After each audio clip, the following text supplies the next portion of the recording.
Boa tarde, turminha. Hoje nós iremos falar sobre a preservação e degradação do meio ambiente.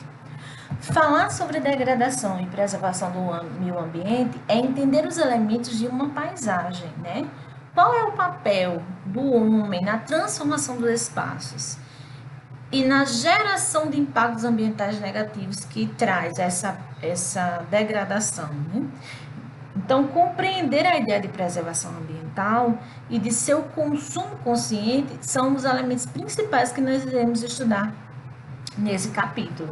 Então, falar de preservação e degradação da natureza é parar e pensar o que é paisagem, né? A gente consegue observar uma paisagem da mesma forma? Uma paisagem ela é composta por quais elementos, né? Essa paisagem ela pode ser alterada? Existe mais de um tipo de paisagem?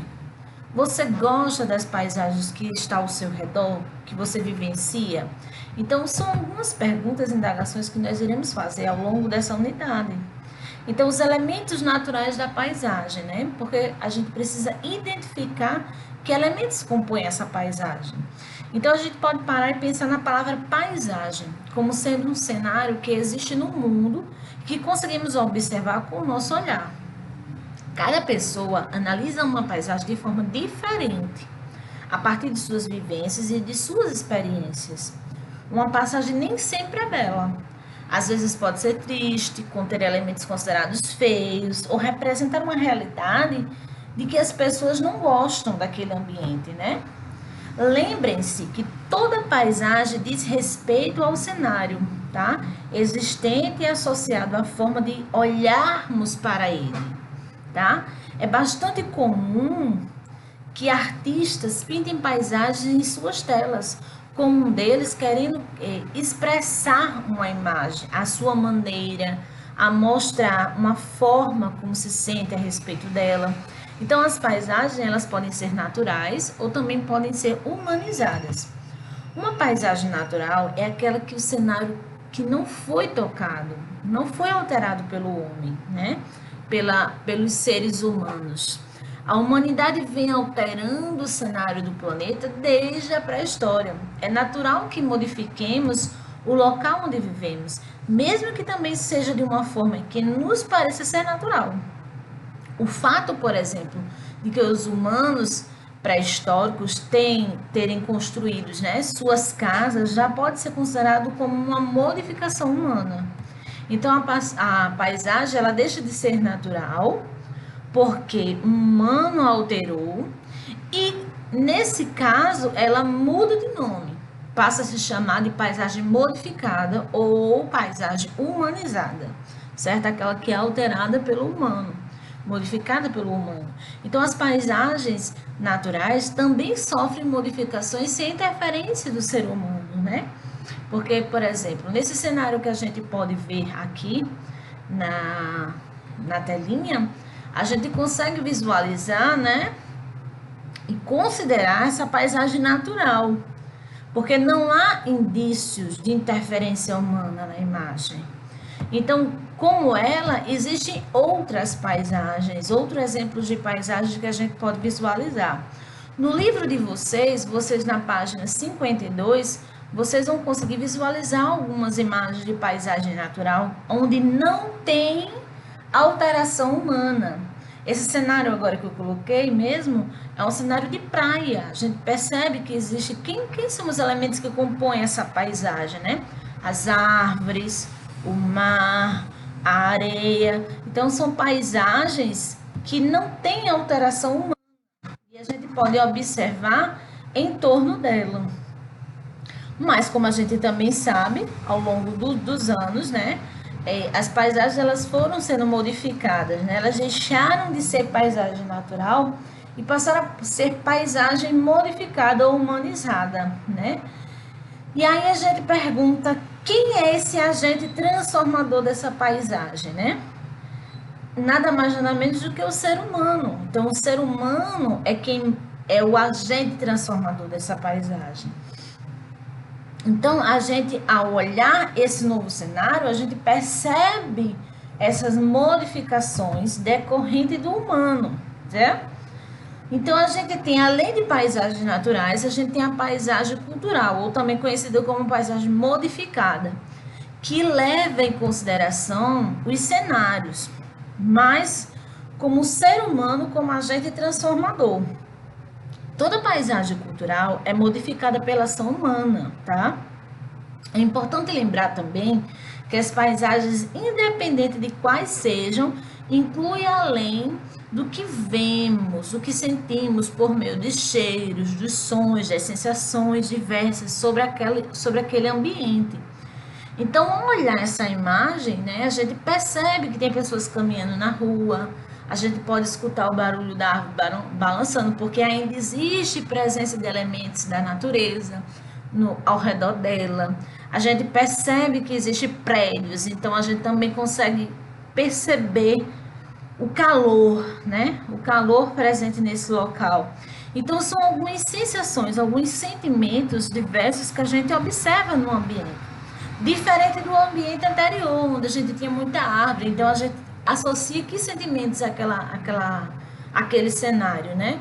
Aquela frescor, aquele vento batendo, né? Uma coisa de calma, por ser só plantas, o barulho de animais. Então a gente vai observando esses diversos sentimentos, essas diversas sensações diante das paisagens que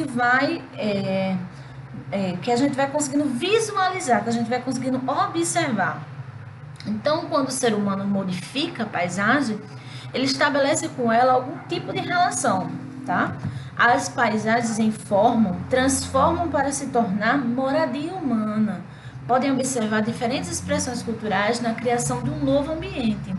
Geralmente, o ser humano escolhe locais onde é possível extrair recursos mais facilmente para a sua sobrevivência, ou seja, onde há água, alimento, condições para o plantio, além de clima favorável para se construir novas moradias.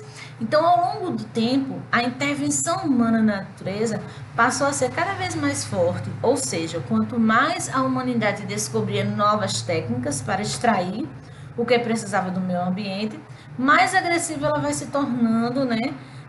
Vai se tornando essas modificações. Por que eu digo isso? Vai se tornando agressiva, né?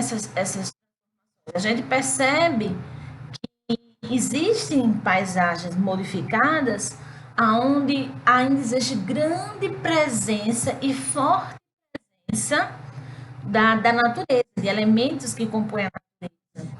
Já nessa imagem que a gente está vendo aí no cenário, a gente percebe que existem mais casas do que natureza. Então a gente está agredindo mais esse meio ambiente, né? Agredindo mais esse ambiente que está sendo observado. Então, a forma como o ser humano modifica, né, um local mostra muito sobre sua cultura, seus hábitos, suas crenças. Em cada local modificado, as pessoas vivem de uma forma diferente. E suas paisagens contêm elementos que apresentam esses elementos culturais. Então, as modificações da paisagem falam muito sobre cada povo.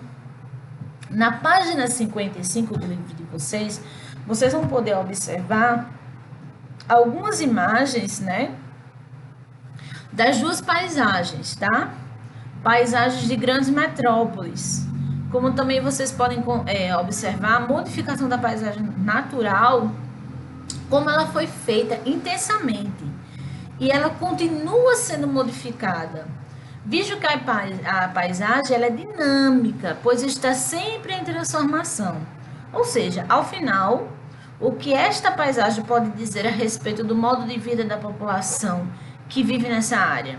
A imagem que está no livro de vocês é a imagem de São Paulo, da cidade de São Paulo, uma metrópole. Ou seja, né, presença de muitos prédios, presença de indústrias, ou seja, uma cidade muito movimentada, com um fluxo muito grande de pessoas, né? E isso dá a característica do local, vai dando as características do local. Se você olhar a imagem, você consegue falar um pouco sobre São Paulo, né? O número de pessoas que vivem lá, uma cidade movimentada. Então, só em observar a imagem, né, da página 55, você consegue trazer essa metrópole e você consegue identificar elementos presentes naquela paisagem, tá? Por conta das sensações, dos sentimentos que aquela paisagem vai transmitir. Então, a paisagem a seguir, né, que ainda tem aí no seu livro da página 55, é a paisagem da muralha da China, certo? Que é outra paisagem, né? Que a gente pode chamar de uma paisagem cultural. Por que uma paisagem cultural? Porque ela traz a cultura local daquele povo, né? Aquela muralha, ela vai contar um pouco da história daquele povo, né? O que aconteceu, para que ela foi construída, né? Ela foi construída naquela região para proteger contra invasões, tá? Então, é uma muralha que foi construída há muitos anos atrás, 206 anos antes de Cristo, por volta disso. Então, foi construída pelo primeiro imperador da China. Então, ela traz todo um legado, toda uma história. E aí, por isso que nós chamamos de paisagem histórica ou paisagem cultural, que é uma paisagem que foi modificada pelo homem. Eu espero que vocês tenham compreendido um pouco sobre o conteúdo e façam lá as atividades do nosso livro. E qualquer dúvida, nós nos encontraremos pelo Meet. Um beijo e até a próxima!